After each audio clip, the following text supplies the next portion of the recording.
The relationship's about a journey. And of course, a journey has a start and an end.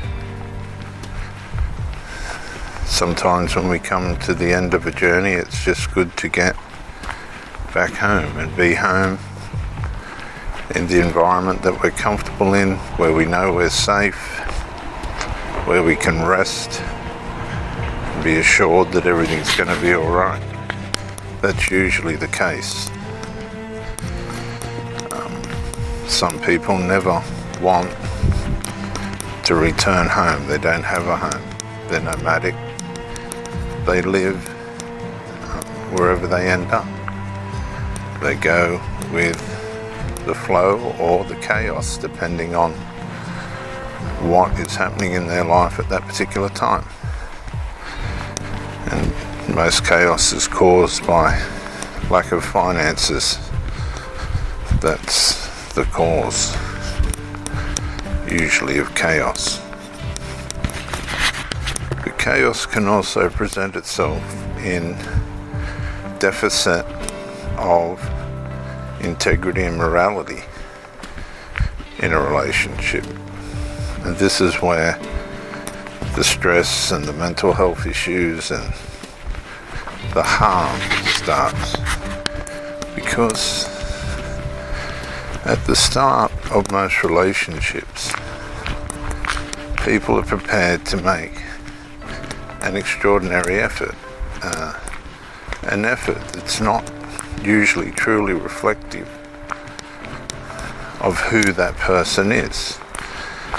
They have stronger tolerances, greater patience. They display acts that benefit the relationship. They avoid things that are going to be detrimental to it.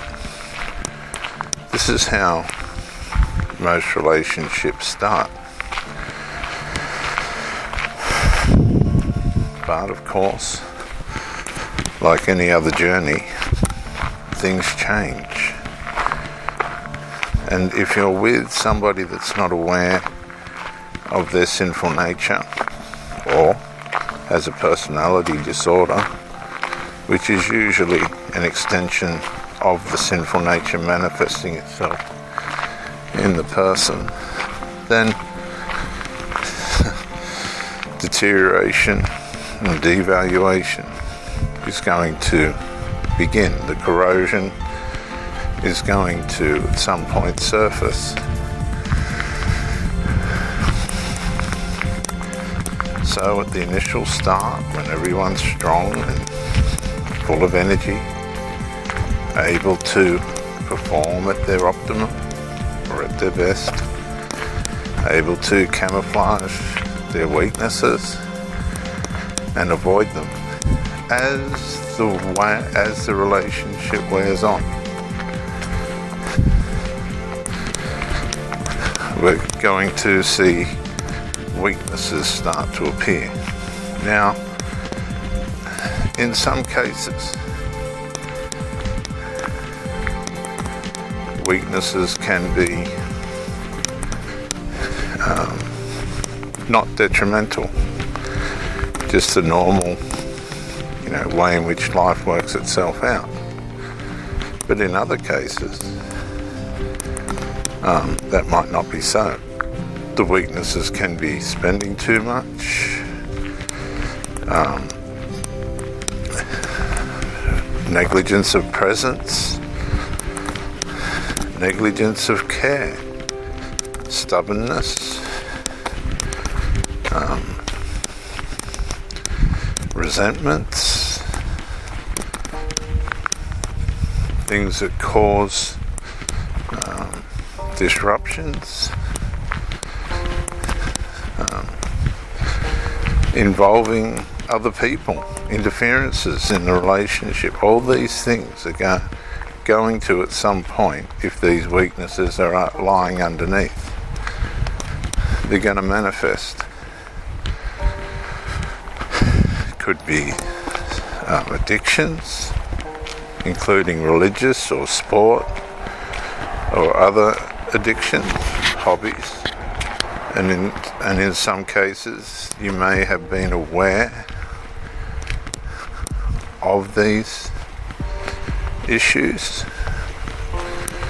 In others you may not.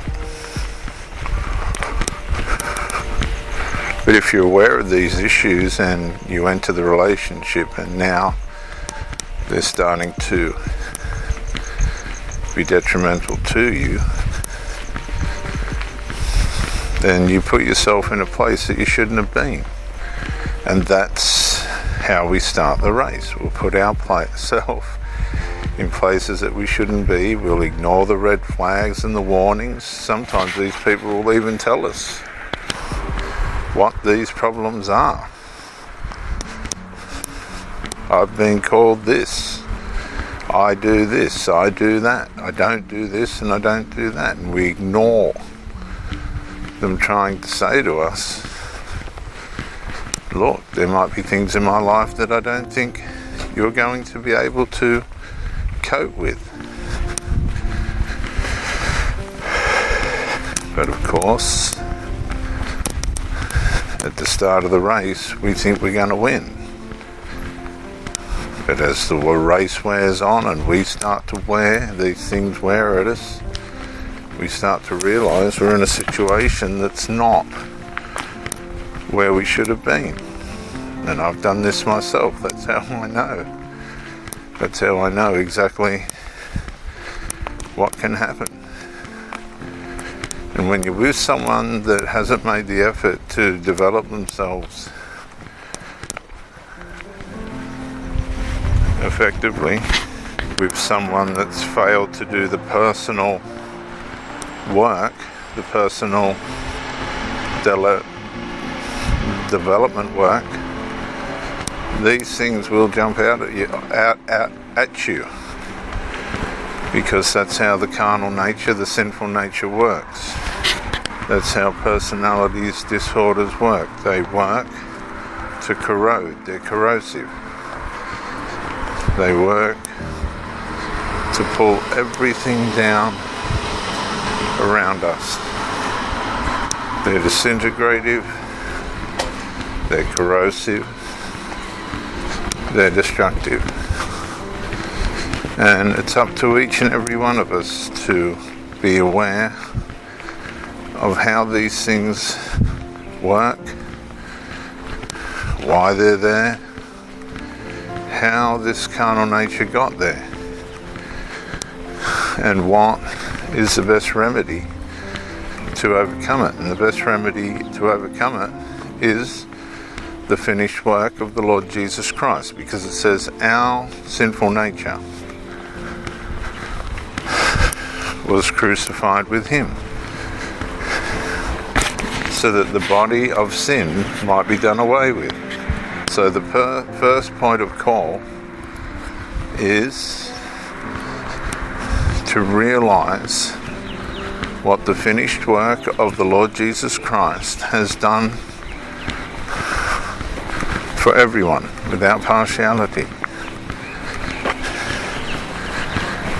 He crucified our old sinful nature with him,